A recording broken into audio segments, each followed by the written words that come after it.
Hope you can hear. I'm just doing it without headphones. Okay, so I wanted to make this video quick, so sometimes I don't forget. I made a few notes as well. I want to talk about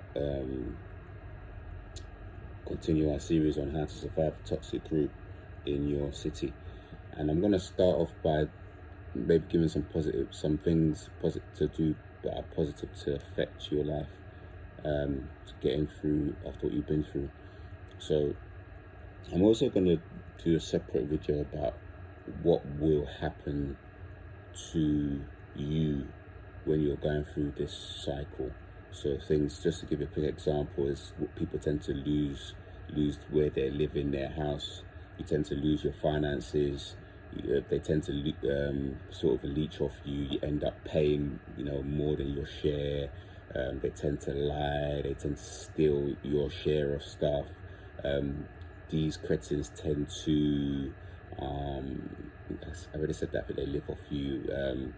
They tend to make you lose focus on like your job, like you lose jobs. I remember with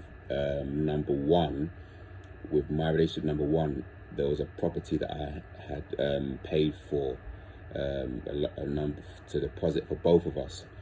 So for me and her, it was all my savings, and I think I might have borrowed some from family as well.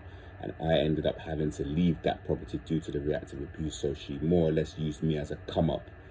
So she got that flat. So that flat went, and before that, I had a property, and she moved in with me, and she wasn't paying any rent, and I was trying to get her to pay for the food, and even that was an issue. So she moved in into my flat, wasn't paying rent, and then we moved into a new flat, which I paid for the deposit for both of us. So it was two separate deposits. It was one of these guardianship schemes, but it was like a 5 or 6 grand, I can't remember. And then we had to pay for all this paint and stuff to fix it up, which I also paid for. So you lose lots of money. Money is time, because obviously you worked for that money, In my relationship number 2, I lost a job. So because this person was always, they kind of distract you from your purpose. Like if you're working in a job, they're constantly phoning you with their issues. I remember this one, she was in fashion, constantly, oh, this person borrowed this garment, this person did this person is doing that. This just like real, like just little issues that they have with their life, and they never kind of like think, oh, what have I done to cause this, or how can I help myself out? They always need you to kind of be that air. I was on the bus recently actually, and I saw a person. This, when you go through what we go through, you kind of can start seeing it. You just get these goggles where you can just like see it. You start seeing it at work, people in your family, all sorts. And this young lady sat on the bus, and she was speaking about her life, and literally I don't think she once asked about the other person. It was literally all about her. And this, I can tell she was doing it. So I think we did a series when we talked about a glossary of terms, and I've been saying supply without even explaining that. I don't know where you are, but supply, or narcissistic supply, is just basically attention. Yeah. So where attention goes, energy flows.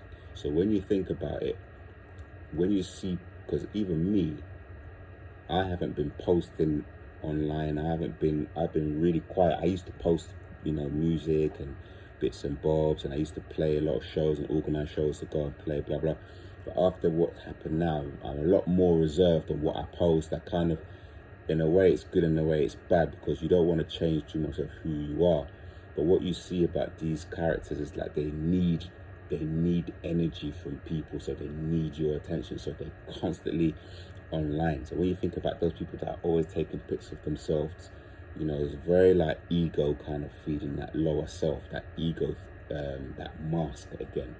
So even that's like that suits the characteristics of being grandiose. So when we talk about people that are constantly posting on Instagram about how great their lives are, or constantly, you know, the woman that's showing her face and her bum and sexual pictures and makes you men like, they get like happy when that dopamine hit when you like their pictures. A lot of those people are narcs. So that's something to bear in mind.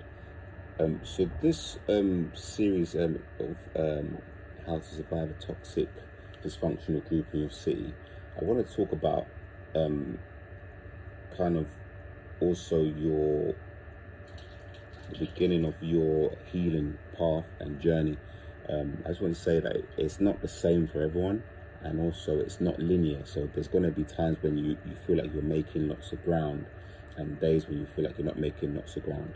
So basically the key of your journey is to just continue going, keep moving forward.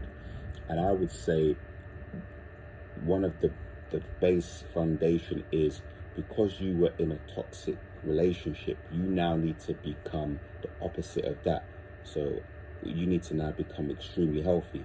So you need to start really getting into like your routines of eating better food, doing a lot of exercise, getting out, breathing, getting into nature, doing things that remind you of your former self, but now you're actually creating a better version with more insight.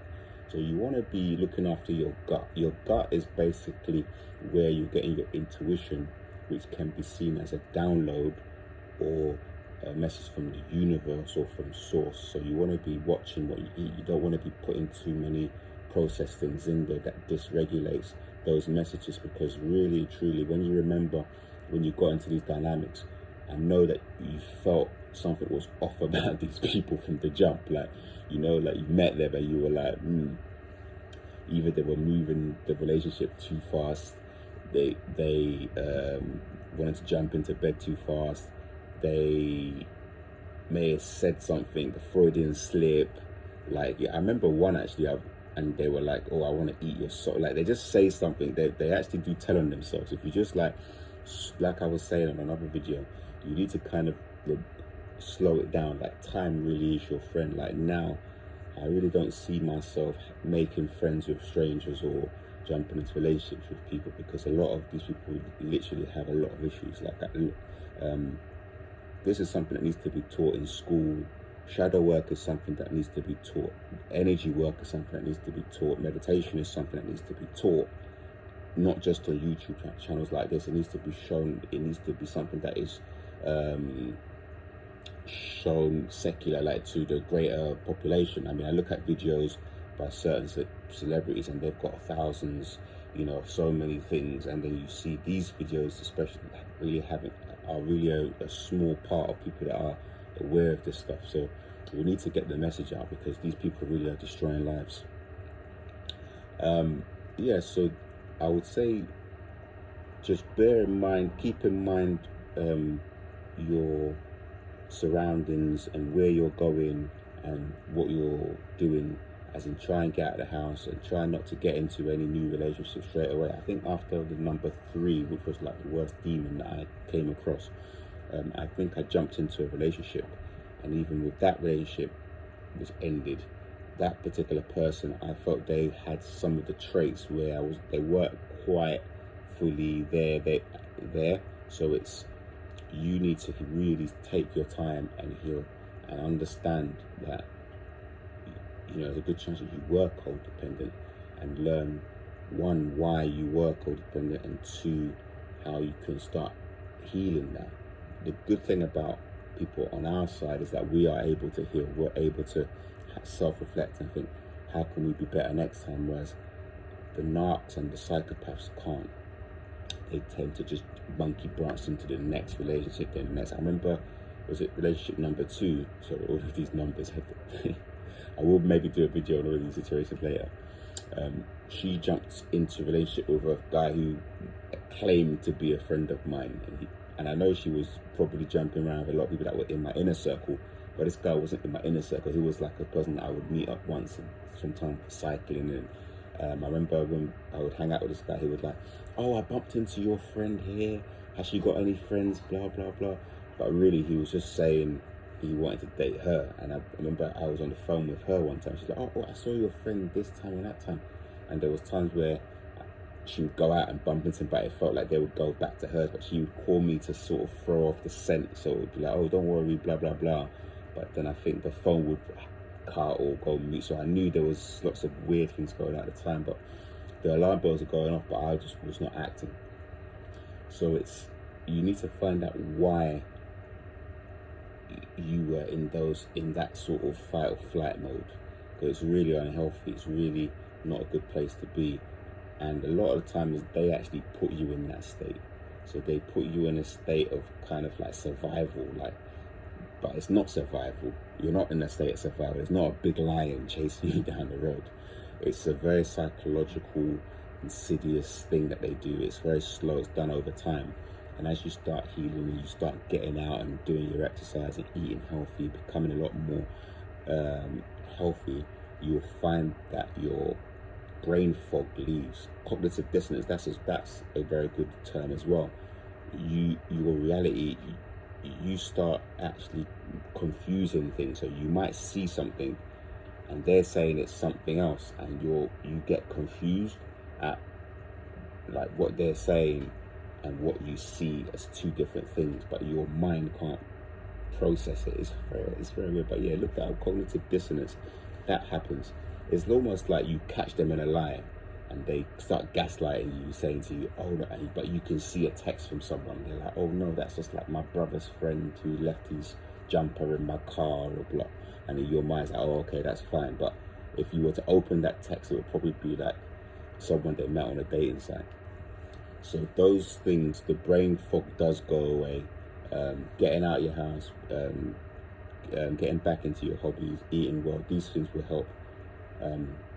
It all takes a lot of time. So if you were in a relationship for 3 years, 5 years, it may take you 3 years, it may take you a year and a half, it may take you 1 year. It depends on, everybody's different. So bear that in mind. So I just want to make this video. There'll be another video maybe later. So good luck in your journey and just keep going, and hopefully see you soon.